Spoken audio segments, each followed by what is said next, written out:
Hello everyone. Since this is either a highlight, a standalone book, or the first episode in a series, I'm jumping in to remind you what the rules are for this podcast. First rule is, no real people stories. That means that any details from our own lives are merely anecdotal. We do not read books about real people, and we are not reading historical fiction.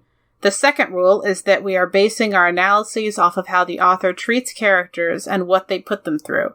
We are not judging the accuracy of the trauma, the accuracy of any actual conditions that may be portrayed, nor the authenticity of a character's reaction to that trauma or that particular condition. This podcast is for entertainment purposes only. The hosts are not trained professionals, and their opinions come solely from personal experience.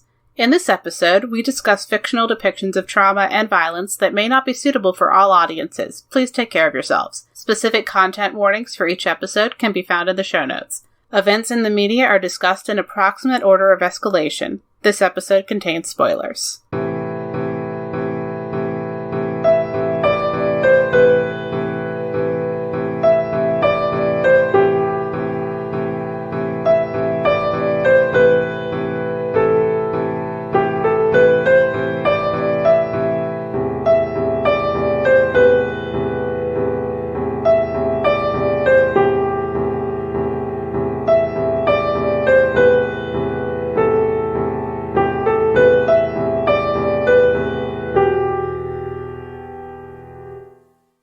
Hi, I'm Nicole.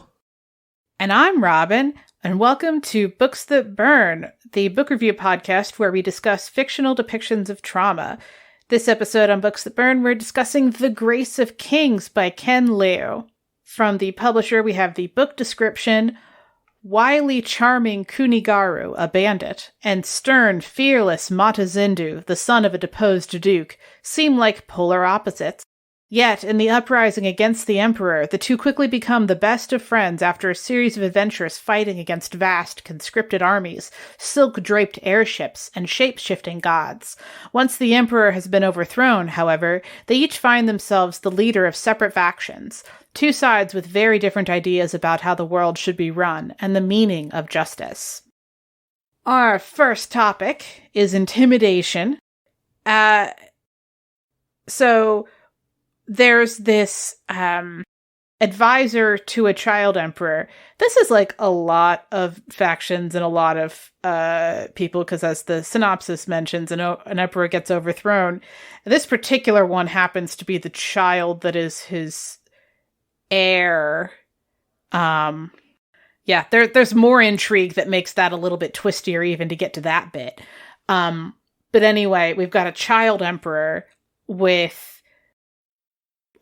several advisors, one of whom has decided that he would like to be in charge and consolidate power rather than having people following the emperor, because a man as ambitious as this feels stifled by the limitations of being the advisor to someone who still has a bedtime. He doesn't like it. He's not happy about it. And he does a thing where he walks into a meeting with, I don't remember if it's just the head or if it's the full animal. I know it's just the head. At some point, there's a full animal in a cell with like a label of like the other thing. So there ends up being a full animal at some point. But yeah, it comes in with, I think, just the head of a deer and tells everyone it's a horse, and uses whether or not they agreed with him to figure out which people in the room are his political enemies that he needs to eliminate over the next weeks or months. And once they notice that their fellows start dropping dead, based on what they said when he came into the room, the next time he does it, everybody agrees with him. Very quickly. It's a stunning bit of intimidation that plays out in some, like, pretty fun ways as the book continues, like references pop up to it. But yeah, it is, I believe we can call this a power move. It's very cool. Certainly a power play. Power play. Yeah, it's very cool. Narratively, it's not great for the other people who were in that room. Apologies, my cats appear to have had a disagreement. Yeah, well, they have opinions. Yeah, so he had some stuff about this intimidation, which is just one of like a series of moves that he's making to try and get power. So, pronunciation for this, I am assuming that this is intended to be the Chinese pronunciation of the spelling and not the question mark French word. So, the advisor is the Chatelain, as best I can imitate that. And he self-describes as a glorified babysitter, which I think is very funny because he's one of the like top 3 most powerful people in the kingdom. Like top 3 or 4. It's especially ironic when he's the one who arranges it to be a kid emperor. Yeah. He's the one who did something to get the person it was supposed to be out of the way. Like he did some like lying and manipulation to make that happen. And so he's the one who put himself in this position. Actually, more so than usual. Speaking of that, I just want to really quick highlight. So he has call it a modus operandi for getting rid of political rivals, which is just intimidate them into suicide by poison or arrest and murder them. It's one of the two over and over and over. He even does it in the beginning of the book as a setup for putting that said kid emperor on the throne. He sends poison capsules and a faked letter and a faked seal to this kid's older brother that intimidates him into suicide via pill. Yeah, I believe it's sibling by a different consort, and so there's right, but it's still his younger sibling. Sure. I just mostly like why this person would believe the intimidation is because I think either his mother is gone or is not like a wife. There was something where he would have reason to think that basically a reason why, like, in terms of his backstory, why this intimidation could work so well and so quickly. Well, that and he faked the emperor's seal. Oh, sure. Right. That there's a really thing for the emperor. Yeah. It's like, hey, I think you're against me and I'm gonna kill you. It's like, well, I guess I'm gonna fall on my sword. Yeah. Because I don't want that. Yeah. Yeah, so like he keeps using this, and actually there's like a thing where his kind of partner in crime in these machinations ends up like slowly starting to work against him. Yeah. Because he doesn't like these tactics. So like it's just how he keeps trying to do things.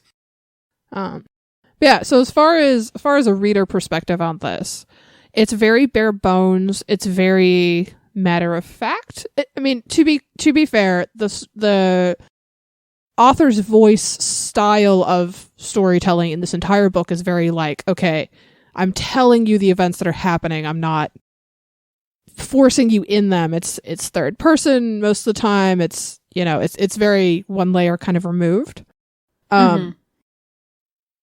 But also, as a reader, you're kind of going through and having just several murders right in a row with, incredibly personal motivations. We get descriptions of some people who try to bargain until they die. Essentially, we have descriptions of torture. We have descriptions of bones breaking and injuries not healing. And, it's as graphic as possible.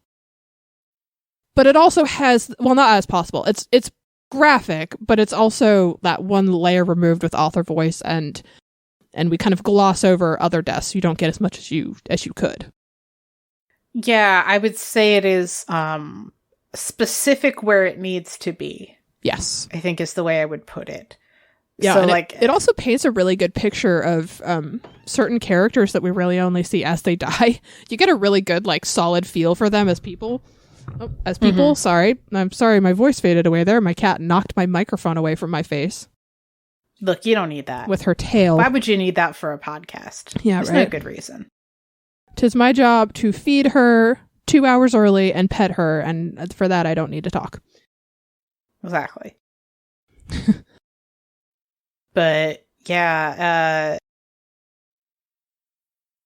I definitely think in terms of like the style, especially with when we get into sexism as a topic, the narration, generally speaking, doesn't apply a judgment in the moment to whatever the characters have decided to do. Yes. Like you'll get their thoughts about it, but like yeah, definitely, especially when we get into sexism, like there, and I'll trying to debate whether to just save this thought for there. There's characters who have wildly even okay, just in the Intimidation, these two people who start out working together and then end up kind of at odds, which happens a lot in this book. These two advisors are high up people with the child emperor. The narration like sinks very fully into their perspective and exactly how they go about thinking about things and understanding what's happening. Yeah. So that like regardless of whether you agree that what this person is doing is a good idea, like you understand, like you get his, you can follow their thought process pretty well. You get his disdain, this utter disdain for having to be in charge of this kid, where he's like, all right, I'm doing everything and they're calling him the emperor. Yeah. I'm slowly going to peel away his power until there's nothing left. And then his conspirator realizing, oh no, I have yoked myself to someone who isn't content with the like getting the things done and not having like anyone be personally mad at you when bad stuff happens. Like it feels like they've gotten into like a pretty good gig, especially when the person they're under isn't going to say, hey, why didn't you do what I wanted you to do? Because he's a kid. And well, he's a kid, he's being manipulated, he didn't give the orders in the first place, like the whole thing. He's like, I mean, there are like, you know, depictions of child rulers where they're like super capricious and the adults just kind of like ignore what they said because it doesn't make any sense, or they do it and it doesn't make any sense. This isn't one of those. Like the kid just like he's content to like play, like he's got a routine, like, you know, like we can't disturb him, like he's sleeping or whatever. Like one of the advisors is taking care of him like he's a kid who's going to grow into a bunch of responsibility. And the other one is just using him to increase his own power. And just the contrast between these two characters just gets like starker and starker as the book continues. So from the murders committed, is there anything else we want to touch on before we move on to the next? I don't think so specifically. We're going to talk about other murders. Like, there's a lot of murder in this book. Right. But this set specifically.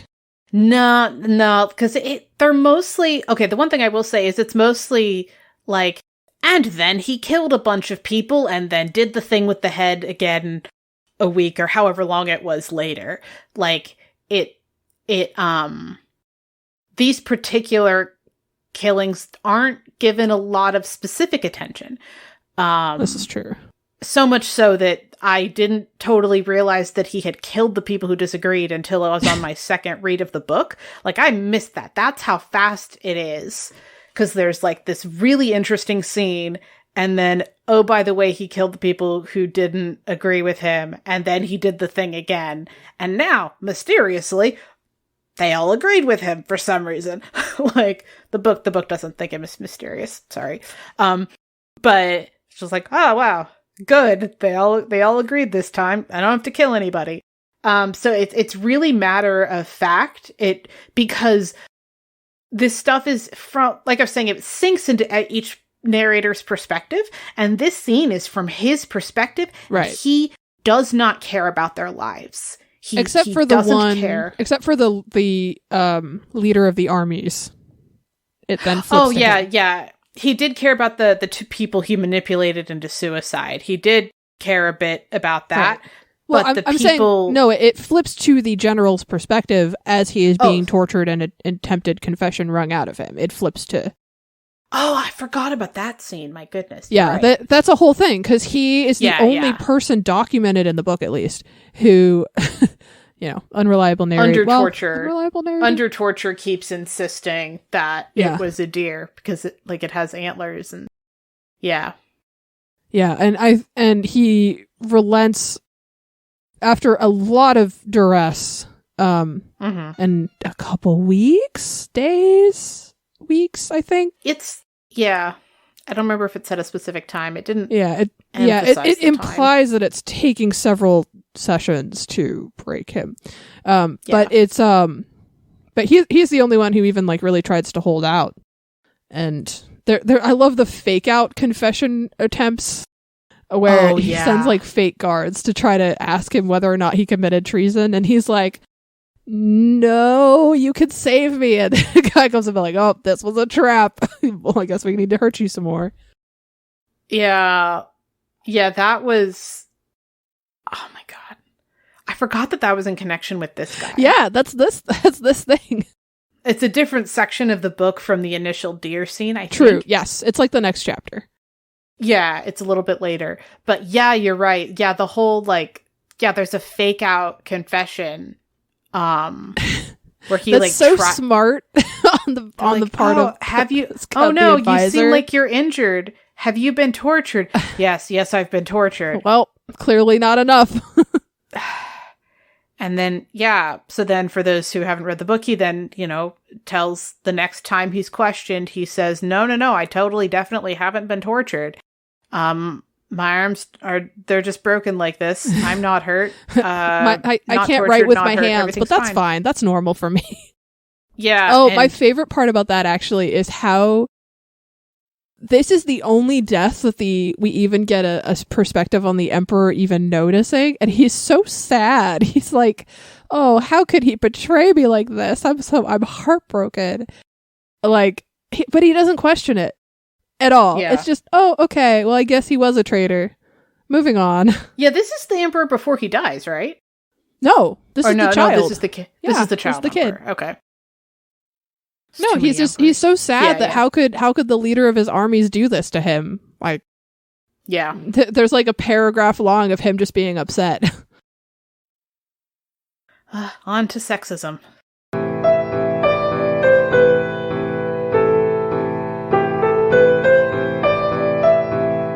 On to our discussion of sexism.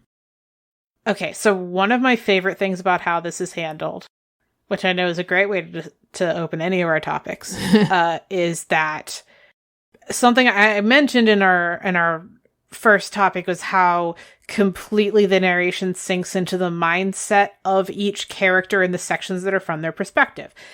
And since most of the point of view characters are at least trying not to be sexist, not necessarily always succeeding depending on who they are, but most of them are trying not to be, and if they were asked if they were sexist, they would either say no or not that they'd have to say yes.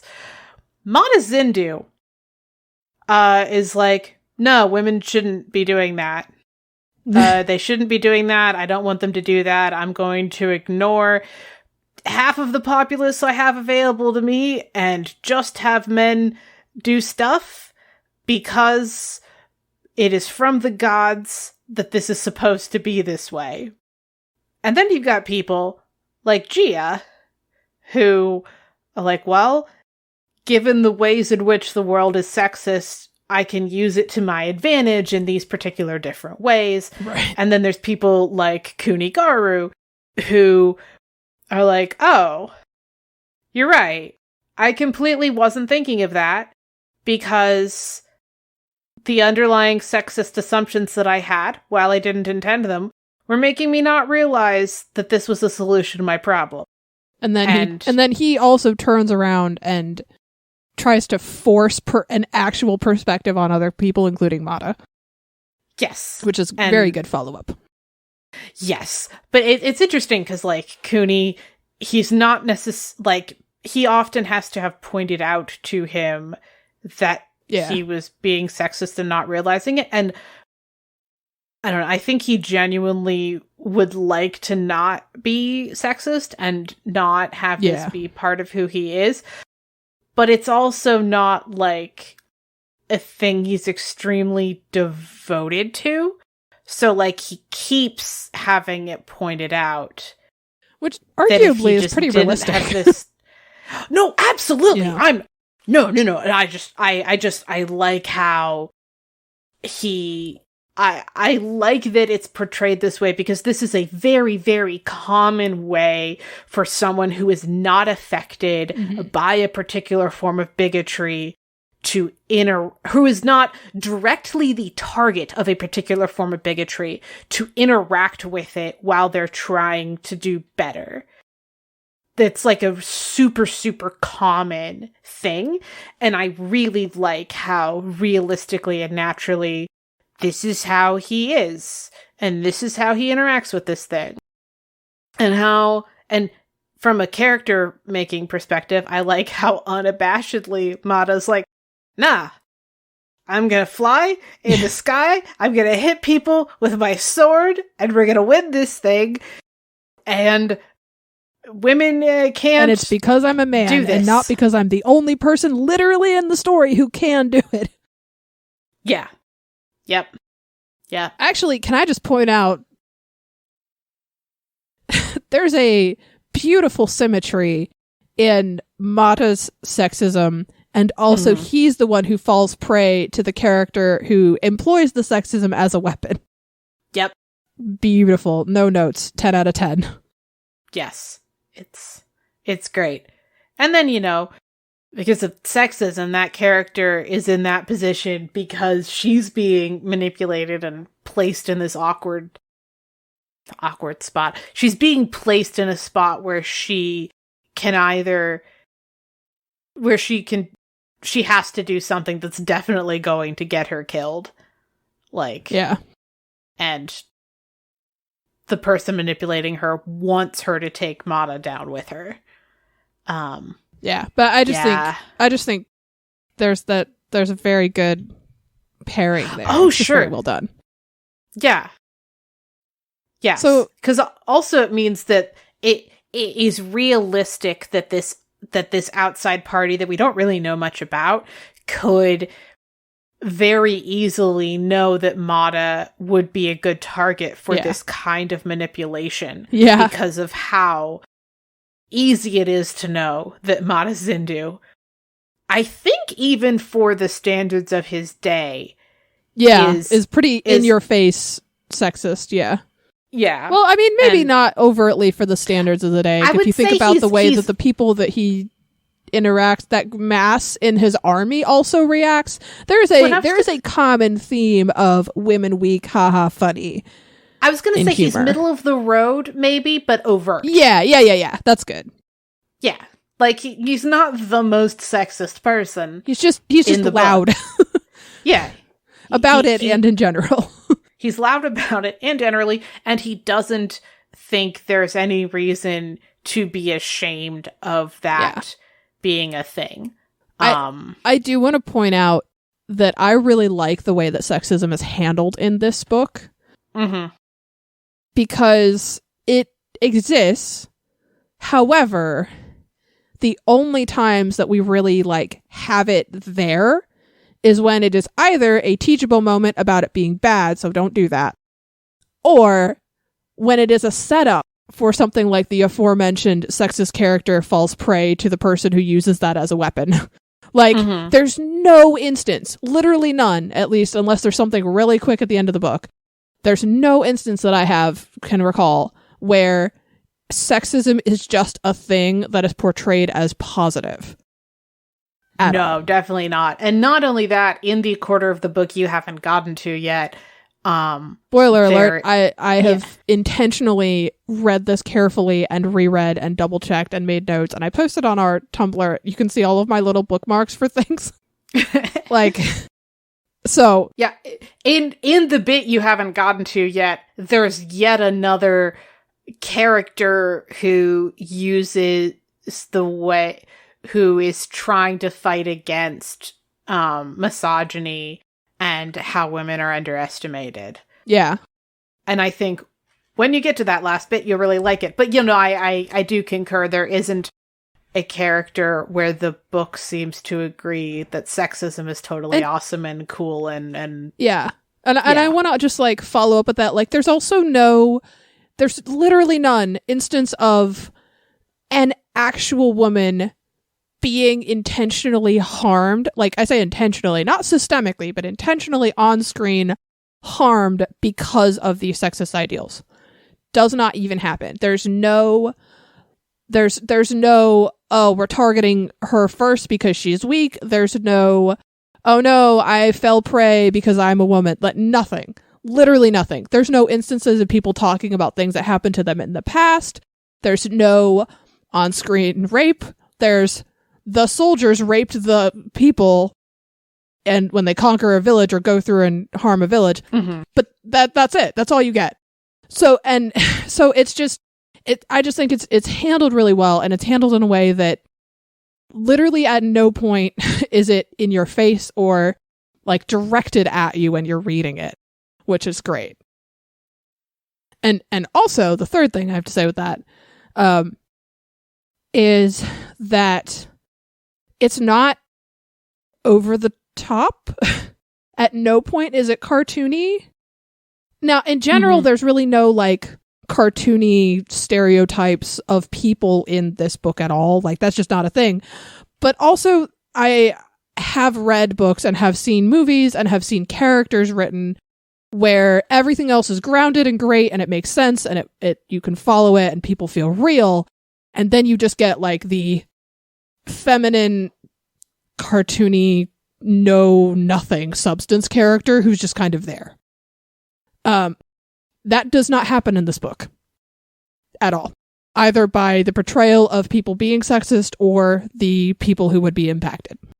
Just doesn't happen. Yeah, everyone gets to pretty roundedly, well-rounded, like, be their character. And sometimes sexism is part of that character. Yeah.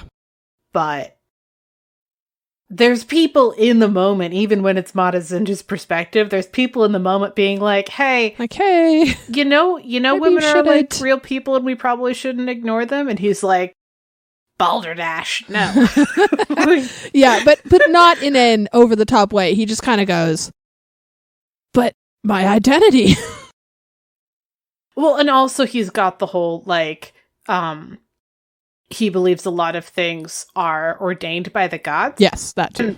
And the thing is that, like, there's gods. My masculinity, my religion. Talking, making bets. Like, this is not, like, this is a world where canonically the gods have taken sides in this conflict and they care very much about the outcome. And so, like, it's absolutely a setting where he's not wrong to say that maybe some of the gods want it to be a particular way, but also part of how the narrative treats it is that the particular people that he's quoting philosophers from a while ago. Fiji is one of the big ones. Yeah. I love that. I love the presentation of Mata says, but the gods are sexist, and the narrative goes, that's not an excuse. Right. Yeah. And, you know, the gods, I think, if I recall correctly, seemed pretty evenly split. Well, but they're also not rooting for men. Right. Yeah. Right. The gender presentation implications are pretty neutral, and also either neutral or split. And also, like, they are not doing this thing. Yes. Yeah. Also, Gia is great. Gia's great. There's more of it a bit later in the book where she starts, because, the main focus of the book is Mata Zindu and Kunigaru. Mm-hmm. Their friendship and how it falls apart. Like that, that's in the summary. That is the main focus of the narrative for this first book. And Gia starts to come more into her own as the book goes on and as she starts trying to figure out what she wants within the constraints of her current situation. And then later on this series, she starts to try and shift what those constraints are with various degrees of success. Yeah. I really, really like Gia, especially how she continues on in the series. And it's just it's so good. If you're like, I didn't like that this book didn't have a whole lot of Gia because she was really cool. Keep reading. There's more. There's more. She's great. But, I like how as the book goes on, she starts to build more of her own circle, and she has a confidant who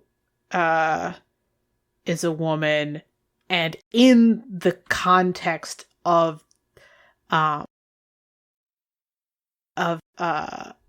culture, she doesn't like totally confide in her, but I think it matters that it seems as though it matters that she has someone where she can discuss what's happening, because the ways in which she's socially constrained as a woman, and not have to like explain it to this other person. Because when she talks to Cooney about it, she has to explain it. Yeah. Like, here's what's happening and why. Even for stuff other than sexism. Like, Cooney is savvy about a lot of stuff, but Gia, Cooney is really smart, but Gia has certain areas of expertise that he does not, in experience that he doesn't. And he's like, oh my goodness, thank you for in the nick of time providing the exact bit of info that I needed. Wow, it's so great. I should talk to you more often. And she's like, you sure should. And then there's like, genuine reasons why that, like, there's bits where they're on different islands. Like, there's legitimate reasons why they're not able to talk to each other a whole lot during large sections of the book. It's not like a comedic shoulda listened to his wife thing. It's not that at all. I don't want to give that impression. Right. Right. But there are just like a couple of things where it's like, wow, dear, you're so smart. And she's like, I sure am. I wish the circumstances of this literal war would allow us to be in each other's company more often. That sure would be nice. On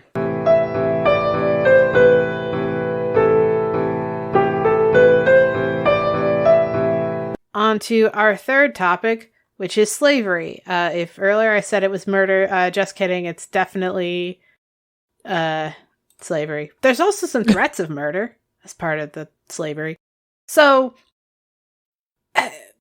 very early on, I say an inciting incident for large portions of the narrative is that the emperor does not want to die, and in pursuit of not wanting to die, he has discovered, oops, in fact, I am mortal and I'm definitely gonna die. Better build some monuments real quick so that they think about me forever. Who's gonna build the monuments? Convicts and other random people. And prisoners and conscripted random townspeople and basically soldiers anybody that I don't like anymore. Literally everybody. Yeah. Well, yes. When we say literally everybody, it does appear to be limited to men. That didn't make it better. I'm saying that to be precise, not in any ways. The women and children are held as captives to keep the men working, essentially. So they're not really excluded. They're just not in the same position. They're just not in the quarry and building the structure. Right. But yeah, so one of the things, the kind of like inciting thing that gets Cooney, he briefly spends a time as a prison guard, and he's escorting prisoners for one of these things. And while they're on the way, there's a group that isn't his group gets delayed by weather. And as part of this whole thing, if the guards don't get the prisoners to where they're supposed to be on time, as like a day-by-day thing, it's like first day, the guards lose an ear. And I don't remember if the prisoners do too. But like first day, people are losing ears. A second day of delay, they're dead. Third day of delay, they're dead.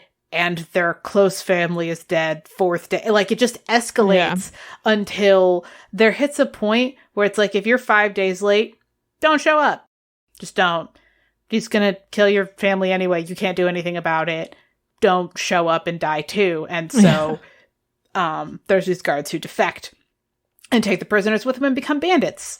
And so, with that, it is a punishment so onerous that, I mean, I'm just like, gosh, it's ineffective.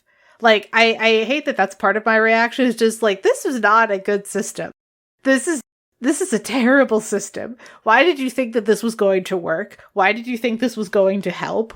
In the Emperor Who Will Be a God's defense, it's one, easy to follow through from an administrative perspective, and two, he doesn't value the lives of his citizens anyway, and three, monument. End of thought process. I mean, they'll definitely talk about you for a long time. Right. Because also, here's the thing. Once you're in the level of, like, killing whole families, and, like, I don't mean whole family in, like, the like nuclear family sense. It's like, you know, several levels up, several levels out, like your cousins, aunts, uncles, like parents, grandparents, like a lot of people are going to die for one person being late. And so I don't know. It just feels administratively like very badly thought through. Like if like 5 people are late, you might have to kill a whole village in order to carry out the threat. But also, good news for the Emperor, that's a lot simpler than having to figure out family relations and do math. You know what? Look, I'm just saying from his priorities, this makes actually a lot of sense. You know what? You're right. You're right. But also, I'm not saying it's a good idea. I just think it's logically very sound, and it's just good writing. It's great writing.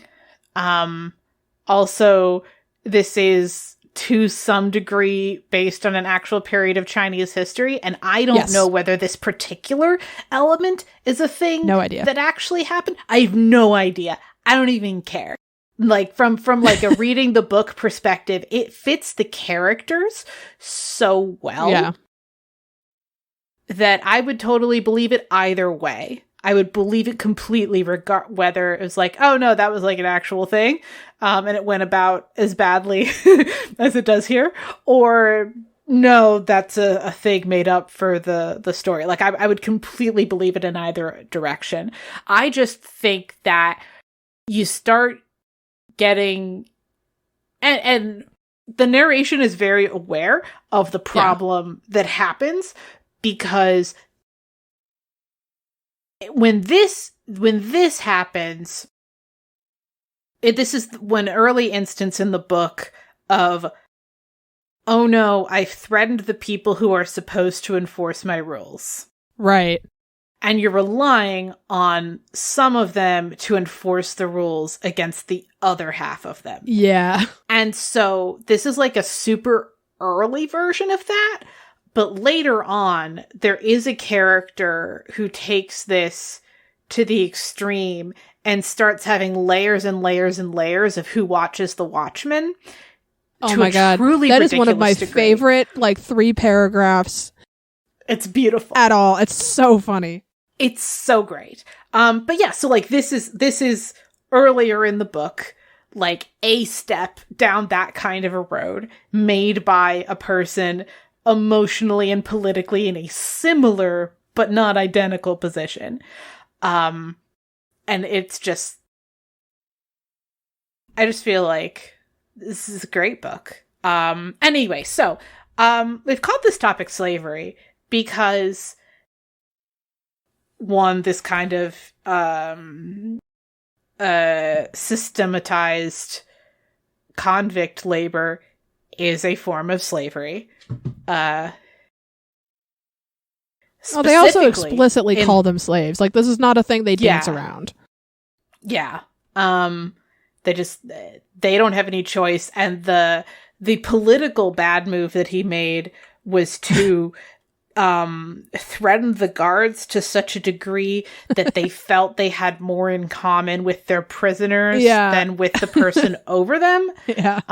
Because if he hadn't threatened the guards, and if it were just if they were late, prisoners would be injured, I feel like the rebellion might not have happened. Yeah, probably. Or at the very least... Or it would have been a prisoner-only murder the guard rebellion. That's also just as possible.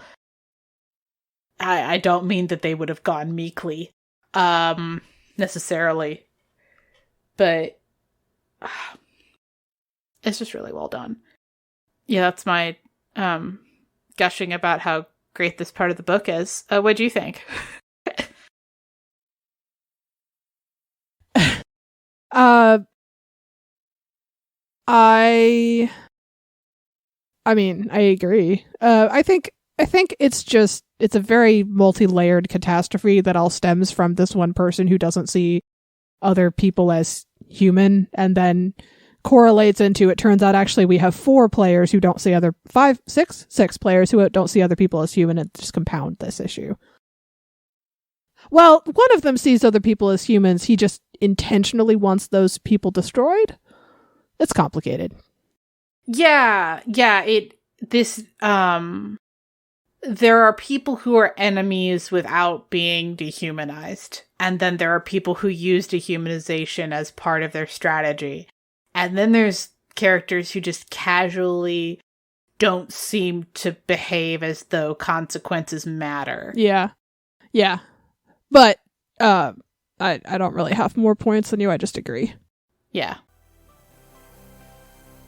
Hey Nerferders, my name is Case Aiken, and for over 2 years I've hosted my show, Another Pass, where I sit down with interesting guests to talk about movies that we find fascinating but flawed. Good movies, bad movies, doesn't matter.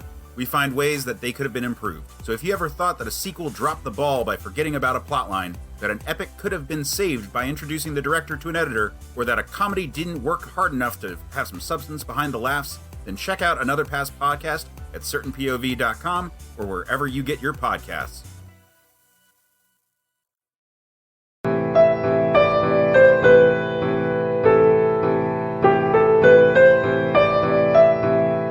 On to the wrap-up and ratings for The Grace of Kings.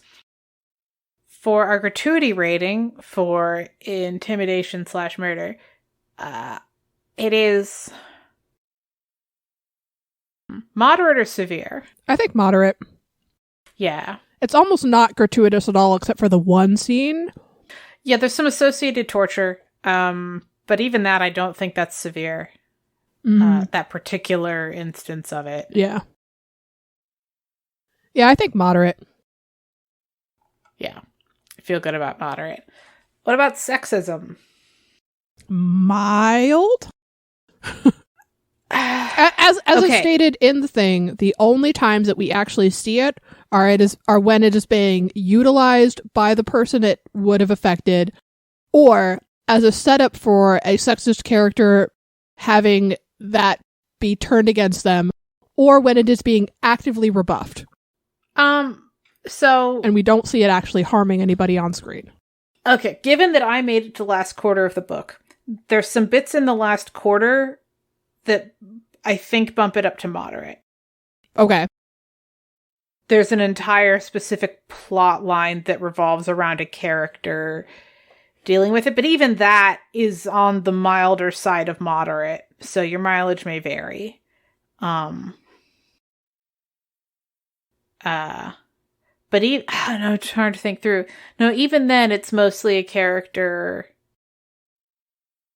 using assumptions and working around them. Interesting. It might be systemic, but mild. Okay. Grimoire, what if you didn't mess with that?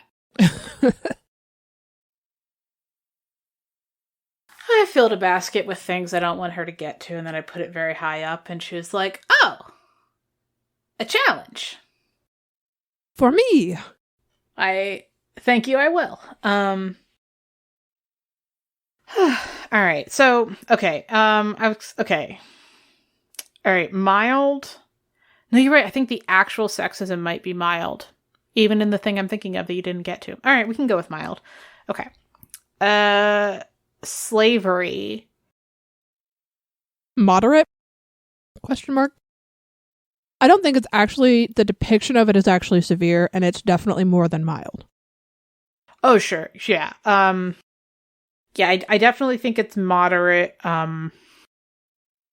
It's bad enough to launch significant portions of the plot, with characters rebelling against it. Yeah. Yeah, I think moderate feels right for that. All right. Integral, interchangeable, or irrelevant is the intimidation and murder. I think actually maybe either, I think it's interchangeable.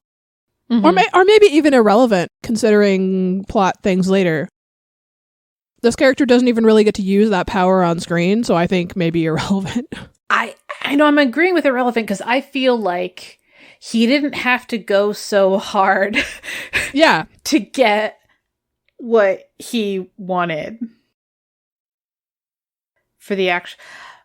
I think the sticking point would be how much it matters that he intimidated two people into removing themselves from play. Literally none in the end. Yeah. It could have if he survived longer. Yeah. So. Yeah. Probably irrelevant. Yeah, you're right. Oh, wait, no, because he gets moved. Oh, yeah, that's early. I'm just remembering. Yeah. The end game related to him. Yeah. No, you're right. It's irrelevant to the overall plot. My goodness. That's unfortunate for him. It really is. He did all this work. Anyway, yes, so irrelevant. That stinks for him. All right, sexism. Also irrelevant plot-wise. It is a factor, but not in a way that's actually pushing the plot forward, more in just like a world building and like character building way, but it's more of an explanation of character for us, the audience, not in a way that's like pushing plot. Yeah. And even for the thing I'm thinking of in the last quarter, I think it fits the way you just described it too. Yeah. It is irrelevant. It matters, but... Yeah, but it matters, but not in a plot way. It matters in a story building way. All right. For the slavery... Either interchangeable or integral. Like, something had to happen to make those conditions that bad. And I'm hard-pressed to think of something else in the same setup that would have substituted. I think integral because there's enough pieces of it that add up to slavery that if you took away pieces of it, either the whole thing falls apart or you haven't meaningfully differentiated it from that working as a label for what's happening. Okay. Okay, then... Yeah, I'm okay with that. Yeah, I do feel like it's integral. All right. Was it treated with care? The intimidation and murder.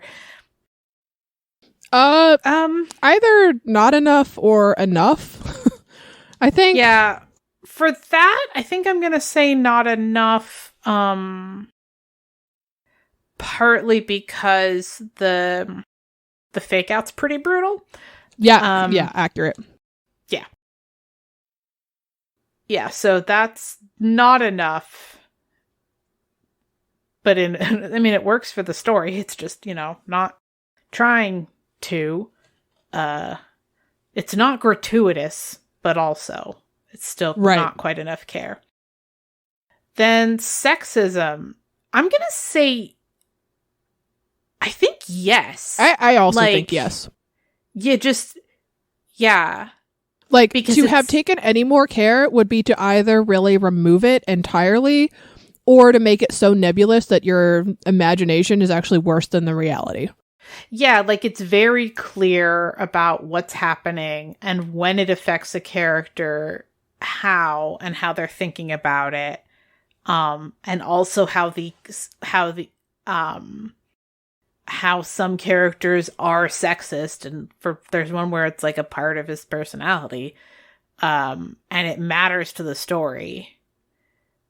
And yeah, just a whole bunch of things that show just so much care and intentionality in how that topic is handled. Well, now we did just say that the sexism was irrelevant.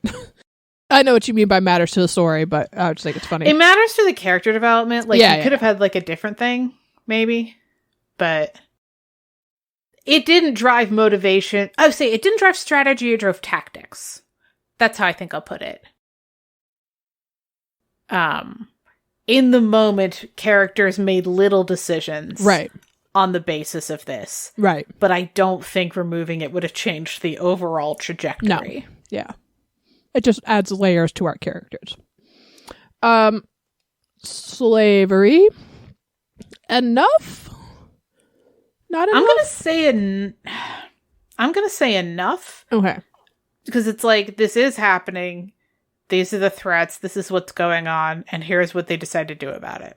And also, like, for this one, most of the, like, setup we get for it, we get people referencing that it is happening. We're not really seeing it on screen because our characters are throwing off the shackles as we watch them go through their lives. So, yeah, I think it's enough. Then the moral directionality. That's very clear. Incredibly clear. Yeah. Like, for a book that has as many opinions on what should be done as this book has, the directionality is hyper clear. It is crystal clear. You could shine a pretty light through it and get a beautiful rainbow. Like, the author's voice in narrating what is happening tells you what they think of each person's actions. It is so incredibly crystal clear. And also, like, part of what keeps it from being tangled is that the characters who start feeling that they've messed up and compromised their morality in several key ways. And so it's not like, a bunch of characters who just all think that they're right. No, it's like, no, we're not saying there was a better option, but you've done a thing that upsets your sense of yourself. Mm-hmm. And even when a character is like totally full of themselves to the bitter end, we know that they are wrong from the way it is narrated. Yeah. Or in one case that they did the best thing they could with a really terrible situation. There was one of those. Right. Yeah. Yeah, exactly. No, it's super clear. Yeah. In a bunch of really cool ways. Then the point of view for the trauma and aftermath. So this has a bunch of different people's perspectives, and so it's kind of but again, it's narrated, so we have their perspective, but we have layers of perspective. We have second person insight into people's thoughts. And so it's really interesting because pretty much for all three of these, and I'm just going to state this straight out. For all three of these, we get multiple points of view concurrently about what is happening. Trauma, aftermath, we just know what people are thinking, generally speaking, or at the very least what the outcome of their thought process is. And so, like, I really just think it's just multiple perspectives, and we can name particular people too, but I think it is just multiple perspectives all the time, because we are explicitly given insight into the people witnessing it, as well as the perpetrator, as well as the victims, in every instance. Yeah. Not every instance in the book, but for all three of these traumas, the things that we talked about, we have this perspective. Definitely. All right, for the trope spotter, we have chronic backstabbing disorder. When a specific character, as TV Tropes describes it, when a specific character constantly and successfully betrays their apparent allegiances only to move on to a new group and repeat the pattern. There's a bunch of this. Yeah. From a bunch of different characters. Just the whole book has chronic backstabbing disorder. Yeah, it's fun. It's fun to read. Without spoilers, my favorite instance of this is when a particular leader gets locked out of his city when he just happens to go outside one day. It's so funny. They're just like, actually, we think you're gonna lose, so bye. Yeah. What is your favorite non-traumatic thing about the book? I love a lot of this book. You go first. Come back to me.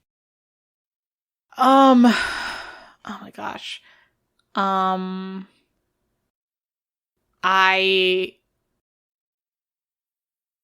really, really like the polyamory.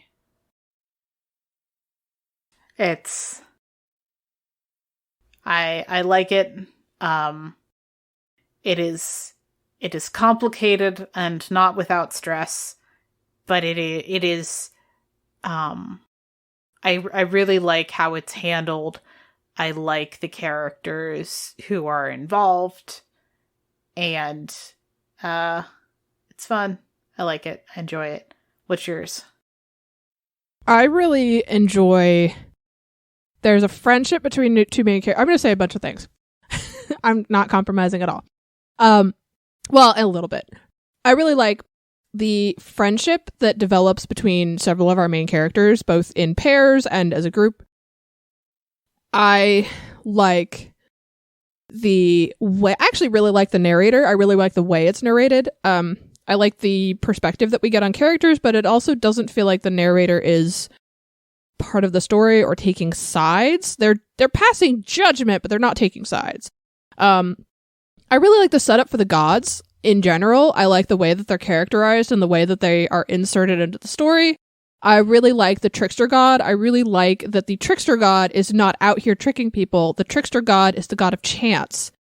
And so he likes to take risks and he likes to push boundaries, but he's not the only one involved in chance and gambling. There is another god who has an opposite side of the coin, and one of them is all about taking calculated risks, and the other one is about leaping into the abyss.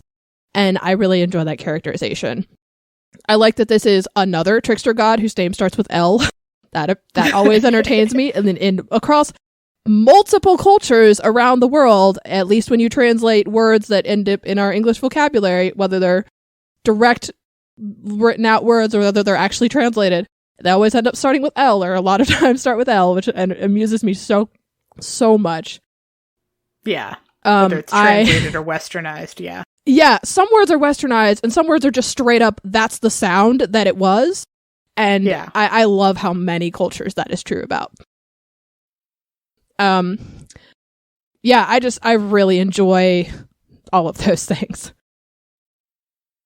Also, weirdly enough, this was a book that has some pretty dynamic combat actions, but atypically, the fight scenes were not the thing that I enjoyed about this book. That's actually pretty rare. It is really hard to get a book where you are like go really hard into the combat and the weaponry and how it functions and have that not be my favorite thing if you do a good job. And they do a good job in this book. It just didn't end up coming out on top, which is weird for me. So that's cool. All right. So thank you for joining us on this episode of Books That Burn, and we'll catch you on the next one. Thanks for joining us.